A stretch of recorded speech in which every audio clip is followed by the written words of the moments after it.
All right. My name's Michael Rumsby. I also sometimes go by the names Big Mike, Dirty Mike, and there was a movie about me called Magic Mike. My friend's little sister once called me Michael Roast Beef, and you could also refer to me by my code name, the Bald Eagle.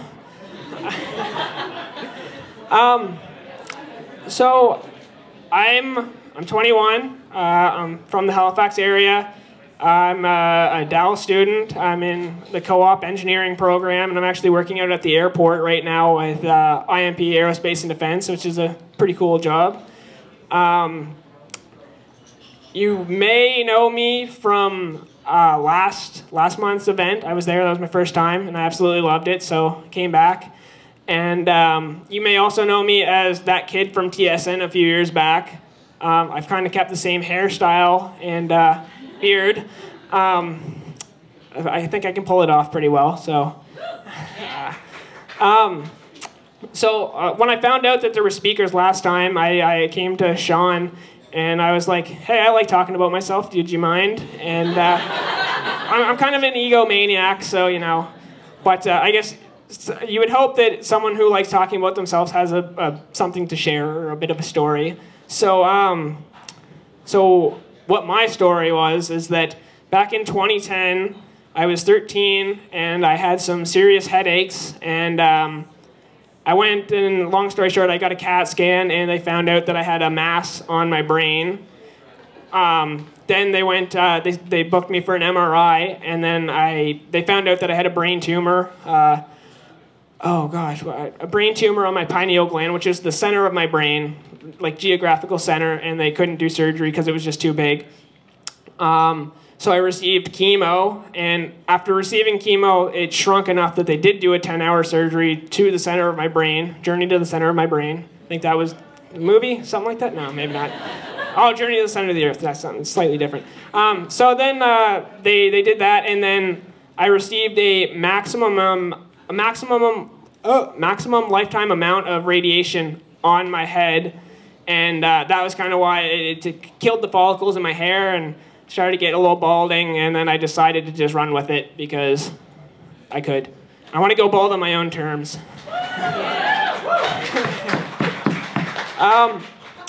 So going through, actually I guess I should mention that, so I finished my radiation in April of 2011, and then I was in remission for 3 months, and in July of 2011 I relapsed, and they had never seen it come back, and it's this kind of a startling thing when after your MRI the first thing they say is, we're not really sure what to do. So being at the IWK, it's a great place. They have lots of connections. They contacted other hospitals around the world, and they came to find out that I was going to have some more chemo and a stem cell transplant and some pinpoint radiation, which is a whole other story. But it was pretty tough, and one thing with the stem cell transplant, they give you so much chemo that it knocks out your immune system and just reboots it. And with that coming, I had been super indecisive about my wish trip, and they decided I should probably get on that because living without an immune system for any period of time is it's not great. But I'll get to that in a second. With this, I missed a lot of grade 8 and 9, like pretty much all of grades 8 and 9, but they pushed me through because they felt confident that I could do it. With that, it's kind of like a big building block for socializing and stuff like that. So I kind of, missing that, I felt a bit of a divide with my peers, and I still kind of do because I spent a lot of time with kids and adults at the hospital. So I'm really happy for the social network here, Halifax Social Network, where I can come out and meet all kinds of friendly people, and I think it's super cool for everyone. And I wasn't super confident before, but through things like this, I've built confidence, so.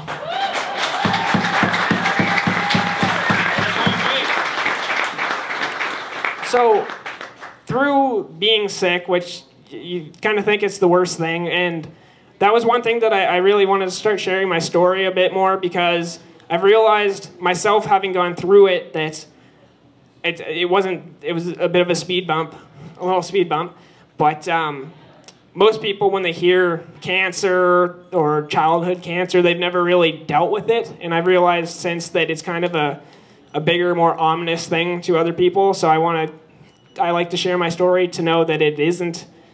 It sucks. It's hard for everyone around you, but it's beatable, and you can beat it, and I beat it, and I've been in remission for 7 years now. So,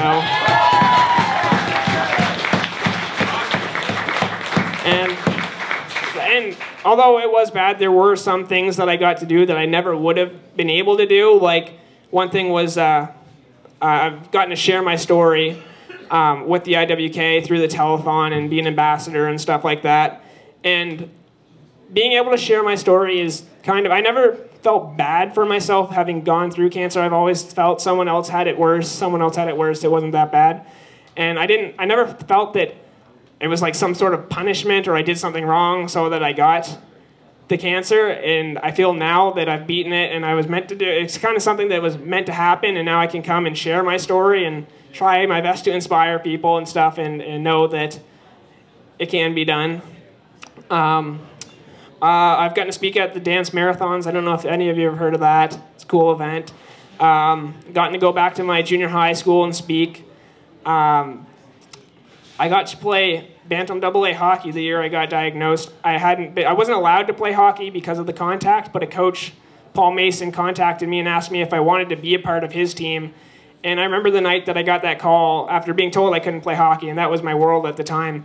But I remember when my mom told me what he wanted, I was running around the house screaming like a little girl, or jumping like a 5-year-old on Christmas. It was quite the sight. And then when I found out that through that team, we actually would be going down to Pittsburgh for the Winter Classic to play a hockey tournament, I was over. I don't even know how to explain that. There's no words for that. I was so excited. But I think it was really cool. While we were down, we got to go to the game. But one of my favorite things was I wasn't allowed to play hockey because of the contact, but I'd go out on the bench and open the door and be a part of the team. And the team actually ended up making me a captain through that. And while we were down there, I didn't realize it, and my first game was at the Pittsburgh's home rink, and it was brand new at the time. And at the end of the game in the third period, my coach called the numbers. My number at the time was 10, and he called 18, 17, and 10, and I missed it. It went over my head. And it wasn't until like the third or fourth time he called it, and then I looked up, and he's like, "Yeah, that's you. Go out." And I didn't know what to do. But my teammates were all like, "Oh, don't worry about the door. We got the door." I'm like, "Sure." It's a pretty important thing. You gotta make sure people get out. But so I got to play my first shift of hockey that year in the Pittsburgh Penguins home rink. Almost scored, but not quite. And the reason I wasn't allowed to play was that they contacted the other coaches beforehand and organized at least one coach would allow for one shift to get me out there. And the great thing was that they all got back, and they were all willing to give me time. And so in the third game, we were playing against a Pittsburgh team who was coached by a guy some of you might have heard of, Mario Lemieux.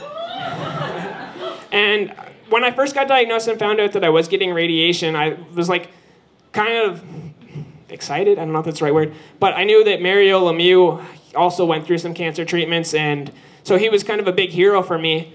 And when we found out that he was going to be coaching, my mom, she was going to the bathroom and she saw him, and she was like, I think she mentioned something to him. And she's like, well, my son, he's a big fan. Would you talk to him? And I think it was already planned that he was going to come and talk to us after the game. And after he came and talked to my team, he just asked me if I wanted to go out in the hall and talk. So we sat there, and there's a picture somewhere in the interweb, and of me and him just kind of chatting and sharing our cancer stories and treatments, comparing treatments, and it was a pretty cool time. And so that I had to go on my wish trip shortly after that. That was in December of 2011. This was right before my stem cell transplant. Like I was saying, they really wanted me to get that wish trip in because it's kind of uncertain when you're living without an immune system. And my wish was to go up to TSN to meet Jay Onrait and Dan O'Toole. And it was a pretty big pastime for me when I didn't have much to do anything. So I was just watching TV in the middle of the night, and they always managed to make me smile, even at the worst of times. So I wanted to go up there, and I I wanted to involve my hockey team who had done so much for me and supported me. So I wanted to do a story on the hockey team, and who better to do it with than Jay and Dan. So I did that, and that was an amazing trip. And through that, I got to do other things, like go to a Leafs game in like the second front row, and I got to meet Wendell Clark there, and Phil Kessel, Drew Doughty, a few of the guys, but just casual, a few of the guys, you know. Yeah, so again, I got to do things that I wouldn't have done. I got to go to the TELUS Invitational. It's for the IWK out at Fox Harbor. Special guest was Sidney Crosby. Some of you may know him too. And I actually ended up having dinner with his family, and a funny story from that was his mom, Trina, we were talking, pretty small talk, and she's like, oh, do you have any pets? And I was like, yeah. And then I got through the story of naming one of my 3 cats, renaming her from Dog to Sydney, after Sidney Crosby. And it was midway through that story when I stopped, and I was like, wow, I'm explaining to Sidney Crosby and his family how I named my cat after Sidney Crosby. kind of weird. But another thing, I got to go to the World Skins and caddy for Tom Cochrane, which was also a cool thing, the greatest Canadian rock star ever. Really nice guy. Again, through all this, I would never have gotten to do any of these things if it weren't for being sick. So not that I would say I wanted to be sick, but it was definitely a good learning experience to get to do all these things. And some of the things that I learned through this was, one of the big things was positivity, which I was always a pretty positive guy, and I was kind of a bit of a shit disturber at the hospital. It kept my spirits high. I enjoyed it. And I think that being positive is half the battle. Like the mindset's half the battle. You can't change the cards that you're dealt, but you can show how you react to it. And if you react to it negatively, it makes it way harder to deal with, you know? So yeah, being positive is a huge thing. Having fun, enjoy life. We're not here for a long time. We're here for a good time. So have a good time. And another thing was that if you put your mind to something, you can do it, because through missing grades 8 and 9 and because of the effects of the radiation on my brain, they said it might be kind of hard to do maths and sciences. And at the time, I was also in French immersion, and they said it was hard to learn a second language while going through that stuff and missing that kind of time. So me being kind of an athletic guy and competitive, I was like, all right, challenge accepted. So I ended up graduating high school as valedictorian with I had my French immersion and my DELF, so got my French. When I graduated, I was accepted to Acadia to do my Bachelor of Applied Science, which is engineering there, which is kind of math and science heavy. So, I told you I could do it. And, yeah. Yep. So, yeah, if you put your mind if you put your mind to it, and you really want to do it, you can do it. Another thing was, I've really learned to accept things the way they are, and things you can and can't change, and things like having balding hair and scars and stuff like that and whatnot. You can't really change that stuff, so you just accept it, and once you accept it, then it doesn't bother you so much, and I've found a lot of peace through that. It's good. I think that some might consider that stuff a flaw, but it's really what makes you unique, and that's important to remember, is that they're kind of your flaws, if you will, are what makes you you. Again, a quote that I kind of really liked while I was still learning to accept these things was that lions don't lose sleep over the opinions of sheep. So be a lion.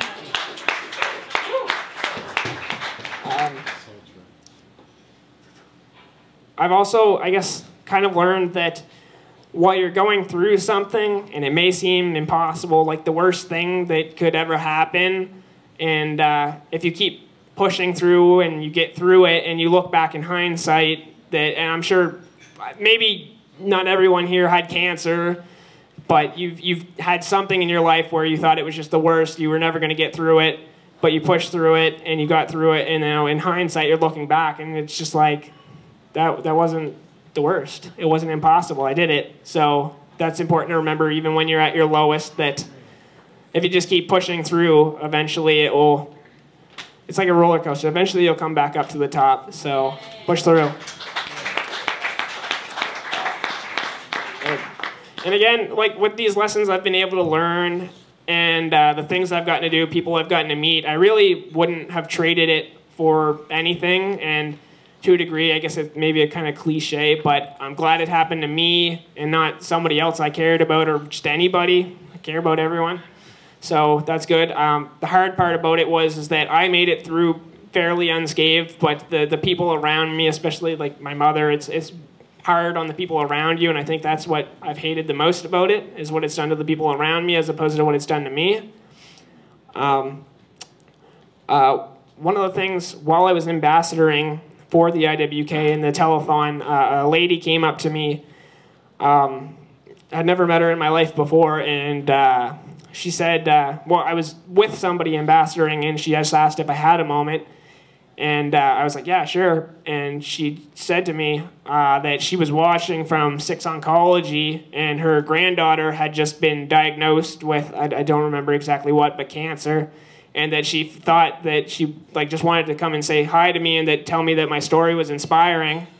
And I've said it a few times, I've told it, it's kind of lost its luster to me, so I forget that other people are hearing it for the first time and that it can be inspiring, and I've been told so, but I didn't really think about it until that moment when she said that her granddaughter was sitting in the hospital and me sharing my story was able to help them.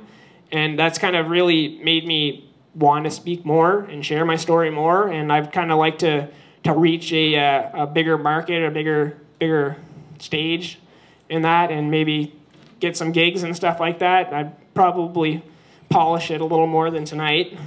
I apologize. Yeah,